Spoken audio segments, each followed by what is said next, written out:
بسم اللہ الرحمن الرحیم۔ جس زمانے میں بیماریوں کی کثرت ہو اس زمانے میں دوائیوں کی اہمیت زیادہ ہوتی ہے، اور جس زمانے میں برائیوں کی کثرت ہو اس زمانے میں بندوں میں مغفرت کی تمناؤں کی اہمیت زیادہ ہونی چاہیے۔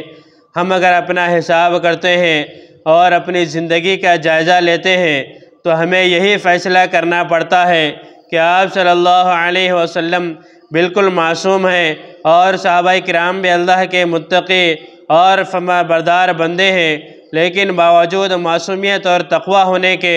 اور ہر قسم کے گناہوں سے دور رہنے کے ان کے اندر اپنی مغفرت کی تمنا اس قدر ہے کہ ان کی زبانوں پر استغفار کے کلمات ہر دم تازہ ہیں۔ آپ صلی اللہ علیہ وسلم کے استغفار کے بارے میں یہ بات ملتی ہے کہ آپ صلی اللہ علیہ وسلم روزانہ 70 سے زائد مرتبہ استغفار کرتے تھے، اور صحابہ کرام رضی اللہ عنہم اجمعین اپنی ماضی کو یاد کرتے اور ان کی آنکھوں سے آنسو رواں ہو جاتے۔ یہ ان پاکیزہ نقوص کی زندگی ہے، اور ان کے مقابلے میں ہمارا یہ معاملہ ہے کہ ہم صغیرہ گناہوں میں تو ڈوبے ہوئے ہوتے ہیں، اور اس کے ساتھ ہم سے کبیرہ گناہ بھی ہوتے ہیں، اور ہماری زبانوں سے تو استغفار کا لفظ بھی بڑی ہی مشکل سے نکلتا ہے، اور اگر استغفار کرتے بھی ہیں تو اس بے پرواہی اور بے توجہی کے ساتھ ہے کہ ہمیں اپنے استغفار پر استغفار کرنا پڑے۔ چاہیے تو یہ تھا کہ ہم پیغمبروں اور صحابہ کرام سے زیادہ اللہ تعالیٰ سے استغفار کرتے اور اپنے گناہوں پر آنسو بہاتے، اس لیے کہ ان کے مقابلے میں ہم زیادہ بلکہ بہت زیادہ اس کے ضرورت مند ہیں۔ سوال یہ ہے کہ اللہ کے یہاں ہماری مغفرت کے اسباب کیا ہیں، وہ کون سی چیز ہے جو ہماری مغفرت کا ذریعہ بن جائے۔ یہ حدیث ہمارے اس سوال کا جواب دے گی۔ حضرت عبادہ بن صامت رضی اللہ تعالیٰ عنہ فرماتے ہیں کہ میں نے رسول اللہ صلی اللہ علیہ وسلم کو یہ ارشاد فرماتے ہوئے سنا، اللہ تعالیٰ نے 5 نمازیں فرض فرمائی ہیں، جو شخص ان نمازوں کے لیے اچھی طرح وضو کرتا ہے، انہیں مستحب وقت میں ادا کرتا ہے، رکوع سجدہ اطمینان کے ساتھ کرتا ہے اور پورے خضوع سے نماز پڑھتا ہے، تو اللہ تعالیٰ کا وعدہ ہے کہ اس کی ضرور مغفرت فرمائیں گے۔ دنیا میں بھڑکنے والی آگ کا نقصان چونکہ بالکل سامنے نظر آتا ہے، اور اس نقد نقصان کا یقین بھی بہت جلد ہو جاتا ہے، اسی لیے ہر انسان ایسی آگ سے خود بھی بچتا ہے اور اپنے متعلقین کو بھی بچاتا ہے، لیکن آخرت کی آگ چونکہ اس وقت ہمارے سامنے نہیں ہے اور نقد نقصان کا امکان بھی نہیں ہے، اور یہ یقین ہے کہ یہ آگ موت کے بعد بھی دیکھی جا سکتی ہے، اسی لیے اس آگ کے نقصان سے بچنے کی نہ خود کوشش کرتا ہے اور نہ اپنے متعلقین کو اس آگ سے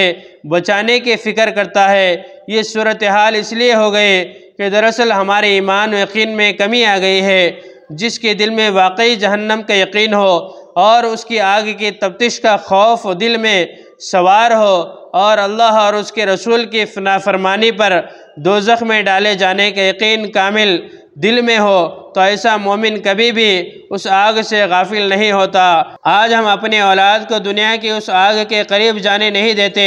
اپنی اولاد کے پورے جسم کو آگ میں ڈالنا تو دور کی بات ہے، ان کی انگلی بھی اس آگ میں داخل کرنے کی ہمت اور جرات نہیں کرتے۔ دنیا کی آگ کے بارے میں ہم جانے جتنے چوکنا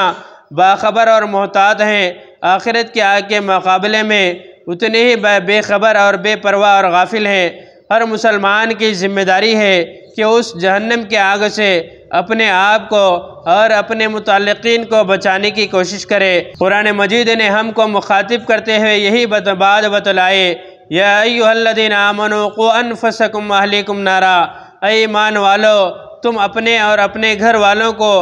آگ سے بچاؤ۔ اب سوال یہ ہے کہ آخرت کی اس آگ سے بچنے کی کیا تدبیر ہے، وہ کون سی تدبیر ہے جس تدبیر کے ذریعے ہمارا رب ہم پر اس آگ کو حرام قرار دے دے۔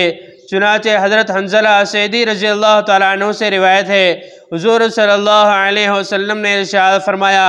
جو شخص 5 نمازوں کی اس طرح پابندی کرے کہ وضو اور اوقات کا اہتمام کرے، رکوع اور سجدہ اچھی طرح ادا کرے، اور اس طرح نماز پڑھنے کو اللہ تعالیٰ کی طرف سے اپنے ذمے ضروری سمجھے تو اس آدمی کو جہنم کے آگ پر حرام کر دیا جائے گا۔ تو چنانچہ اللہ تبارک و تعالیٰ سے دعا ہے مجھے اور آپ کو اور تمام مسلمانوں کو نمازوں کی پابندی کرنے کی توفیق عطا فرمائے۔ اس طرح کے اور ویڈیوز کے لیے ہمارے چینل کو سبسکرائب کریں، بعد میں لگے بیل آئیکن کو پریس کریں، زیادہ سے زیادہ شیئر کریں۔